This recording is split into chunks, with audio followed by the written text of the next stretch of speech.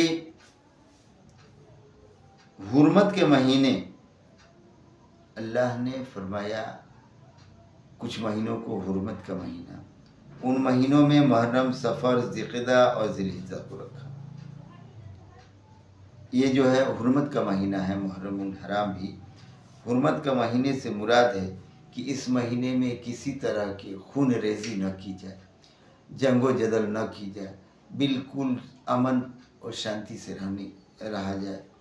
یہ حرمت کا مہینہ ہے، اسی لیے اس کو محرم الحرام کہا گیا۔ محرم الحرام یعنی حرمت کا مہینہ۔ دوسرا ہے سفر المظفر۔ سفر سے مراد ہے خالی ہونا۔ اس مہینے میں مکہ جو ہے حاجیوں سے بالکل خالی ہو جاتا تھا۔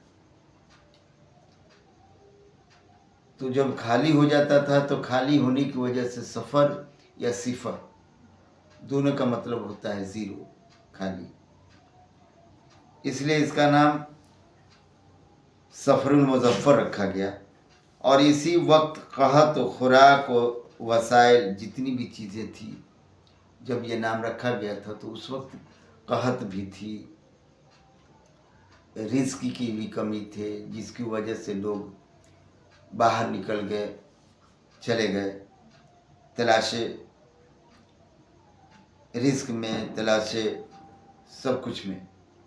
حالانکہ اس مہینے کو اسی لیے سفر المظفر کے نام سے جانا جاتا ہے، کیونکہ لوگ تلاش خوراک میں بھی نکل پڑے قحط ہونے کی وجہ سے، تو بالکل مکہ خالی خالی ہو گیا تھا، سفر ہو گیا تھا، صفر ہو گیا تھا، اسی لیے اس کو سفر مظفر کہا جاتا ہے۔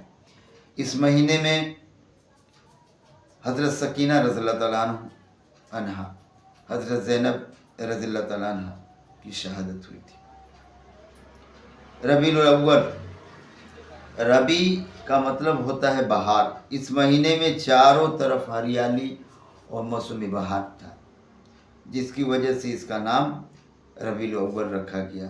چونکہ بہار کا موسم تھوڑا بڑا تھا، تو بڑا کے سے مراد 2 مہینے تک ہو جاتا تھا، تو لوگوں نے پہلے ربیع الاول رکھا، یعنی پہلا ربیع الاول، جس میں حضرت محمد صلی اللہ علیہ وسلم کی ولادت بھی ہوئی، اور اسی مہینے میں حضرت ابو طالب کا انتقال ہوا، اور حضرت محمد صلی اللہ علیہ وسلم کے فرزند حضرت ابراہیم کا بھی انتقال اسی مہینے میں ہوا۔ یہ ربیع الاول پہلے منایا گیا، اس کے بعد دیکھا گیا کہ ابھی بھی بہار کا موسم ہے تو ربیع الثانی یا ربیع الاخر، یعنی کہ دوسرا ربیع اس وقت بھی بہار کا موسم تھا، جا رہا تھا، اس لیے اس کو ربیع الثانی کہا گیا، دوسرا ربیع، دوسرا بہار۔ یہ آخری یا ربیع الاخر بھی کہا گیا، دوسرے بہار ہی رکھا گیا۔ جمادی الاول اگلا مہینہ جو ہے، 5واں مہینہ جمادی الاول ہے۔ جماد کا مطلب ہوتا ہے خشک ہونا، جمنا، یعنی گرمی اور خشک سالی کا موسم ہو گیا تھا، اس لیے اس کا نام جمادی الاول رکھا گیا، چونکہ خشک سالی اور جمنے کا، بالکل قحط کا موسم لگ بھگ 2 مہینے تک کھینچ لے گیا، تو پہلے مہینے میں جمادی الاول رکھا گیا۔ تو جمادی الاول رکھا گیا تو اس جمادی الاول میں عبد المطلب، ان کے دادا حضرت عبد المطلب کی وفات ہوئی اور زہرہ کی ولادت ہوئی۔ اس میں حضرت خدیجہ رضی اللہ تعالیٰ عنہ سے نکاح بھی ہوا ہے اسی مہینے میں، جمادی الاول میں۔ اب جمادی ثانی یا جمادی الاخر، یعنی دوسرے جماد، یعنی کہ جب جماد کا موسم بڑھ گیا تو جمادی الاخر یا جمادی ثانی کہا گیا۔ اس میں خشک سالی اور گرمی کا موسم دھیرے دھیرے کم ہوتا گیا، کم ہونے کا آثار نظر آنے لگے۔ اگلا ہے رجب المرجب۔ رجب کا مطلب ہوتا ہے اعزاز۔ دوسرے لفظوں میں یہ کہا جائے کہ رجب جو ہے بہشت کی ایک نہر ہے، جس کا پانی جو ہے کافی سفید، کافی شیرین، کافی ٹھنڈا، جس سے قلب کو سکون حاصل ہو۔ یہ بھی کہا جاتا ہے کہ جو شخص رجب کے مہینے میں، رجب المرجب کے مہینے میں روزے سے رہے، روزہ رکھے، وصال کے بعد، انتقال کے بعد اسے رجب نہر یعنی نہر بہشت، رجب نہر سے سیراب کیا جائے گا۔ اس ماہ میں روزے رکھنے والے کو اس طرح کے انعام ملتے ہیں۔ اس مہینے میں خیبر کی فتح ہوئی، رجب المرجب میں ہی خیبر کی فتح ہوئی، اور اسی مہینے میں حضرت محمد صلی اللہ علیہ وسلم کی معراج بھی ہوئی۔ اگلا مہینہ ہے شعبان المعظم۔ شعبان یا شعب، شعبان یا شعب کا مطلب ہوتا ہے گروہ، قبیلہ، اور کہیں لفظ آیا مسلسل بڑھنے کا، دونوں معنی ہوتے ہیں۔ شعبان یا شعب کا مطلب ہوتا ہے مسلسل بڑھنا، گروہ یا قبیلہ۔ اس مہینے میں لوگ خوراک اور پانی کی تلاش میں گروہ بائی گروہ، یعنی گروہ بنا کے، قبیلہ بنا کے ایک جگہ سے دوسری جگہ چلے جاتے تھے، پانی کی تلاش میں، خوراک کی تلاش میں۔ اس لیے گروہ کے گروہ جو جاتے تھے تو اس گروہ کی وجہ سے ہی اس کا نام رجب المرجب رکھا گیا۔ اور گروہ کے گروہ جب جانے لگے تو اللہ تبارک تعالیٰ مسلسل اس میں بڑھانا شروع کر دیا، گروہ بھی بڑھتا گیا اور برکت بھی ہوتی گئی، خوراک بھی ملا، پانی بھی ملا۔ حضرت محمد صلی اللہ علیہ وسلم کی حدیث ہے کہ یہ میرا مہینہ ہے، شعبان المعظم میرا مہینہ ہے، اسی مہینے میں زیادہ سے زیادہ روزہ رکھا کرتے تھے۔ اسی میں امام حسین رضی اللہ تعالیٰ عنہ کی ولادت ہوئی، اور حضرت عباس رضی اللہ تعالیٰ عنہ اور حضرت زینب رضی اللہ تعالیٰ عنہ کی ولادت ہوئی، اور امام حسین رضی اللہ تعالیٰ عنہ کی بھی ولادت ہوئی۔